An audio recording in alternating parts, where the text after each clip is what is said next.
சில சகோதரர்கள் தூங்குவதற்கு முன்னாலேயே இந்த வித்திரை தொழுதுவிட்டு தூங்குவார்கள். பிரச்சனை இல்லை, அது மார்க்கம் நமக்கு அனுமதித்த ஒன்றுதான். இன்னும் சில சகோதரர்கள் தூங்கி எழுந்து ஃபஜ்ருக்கு முன்னால் எழுந்து இந்த 3 ரக்காத்தை மட்டும் தொழுது இரவு தொழுகையை நிறைவேற்றிக் கொள்வார்கள். இதுவும் மார்க்கத்தில் அனுமதிக்கப்பட்டதுதான். சில சகோதர சகோதரிகள் வளமையாக இரவிலே 8 அல்லது 6 4 தொழுதுவிட்டு வித்திரும் தொழுவார்கள். இப்படி வளமையாக தொழுது வரக்கூடிய சகோதர சகோதரிகள் சில நேரங்களில் அசதி காரணமாக, டயர்ட் காரணமாக வித்திரை நேர காலத்தோடு தொழுதுவிட்டு தூங்கி விடுவார்கள். இப்படி அவர்கள் தொழுதுவிட்டு தூங்குகிற போது அவர்களுடைய அந்த டயர்ட்னஸ் போய் இடையிலே விழித்தெழுகிற நேரத்தில் அவர்கள் வளமையாக தொழுது வந்த அந்த இரவு தொழுகை தொழ வேண்டும் என்ற ஆர்வம் அவர்களுக்கு வருகிறது. அதனால் தான் இந்த கேள்வி அவர்கள் கேட்கிறார்கள். பொதுவாக வித்திர் தொடர்பாக அல்லாஹுடைய தூதர் ஸல்லல்லாஹு அலைஹி வஸல்லம் அவர்கள் சொல்லும் போது இரவு தொழுகையில் இறுதி தொழுகையாக வித்திரை ஆக்கிக் கொள்ளுங்கள் அப்படி சொல்லாங்க ஒரு செய்தி.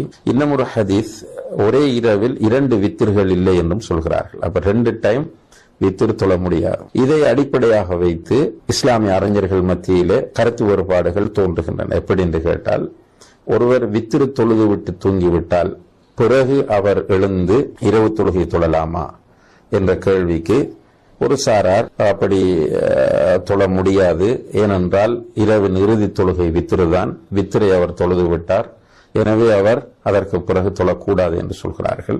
இன்னும் ஒரு சாரார் அவர் அதற்கு பிறகு இரவு தொழுகையை தொழலாம், ஆனால் அவர் வித்திரு திரும்ப தொழக்கூடாது என்று சொல்கிறார்கள். இதற்கு ஆதாரமாக ரசூலுல்லாஹி அலைஹி வஸல்லம் அவர்கள் வித்திருக்கு பிறகு 2 ரக்காத் தொழுவார்கள் என்று வரக்கூடிய அந்த ஹதீஸை ஆதாரமாக முன்வைக்கிறார்கள். இப்ப சுருக்கமாக இந்த மஸ்அலா இஜ்திஹாதுக்குரிய கருத்து வேறுபாட்டுக்கு இடம்பாடான ஒரு மஸ்அலா என்பதை நாம் புரிந்து கொள்ளலாம். எனவே இதில் நம்ம எடுக்க வேண்டிய முடிவு என்று பார்க்கிற போது, ஒருவர் பூரணமாக 11 ரக்காத்துக்கள் தொழுது விட்டு தூங்கிவிட்டால் பிறகு எழுந்திருக்கிறார், அந்த நேரத்தில் மீண்டும் இவர் தொழலாமா என்று கேட்டால், இவர் விரும்பினால் 2 ரக்காத்துக்கள் தொழுது கொள்ளலாம். ஏனென்றால் ரசூலுல்லாஹி அலைஹி வஸல்லம் அவர்கள் தொழுதிருக்கிறார்கள்.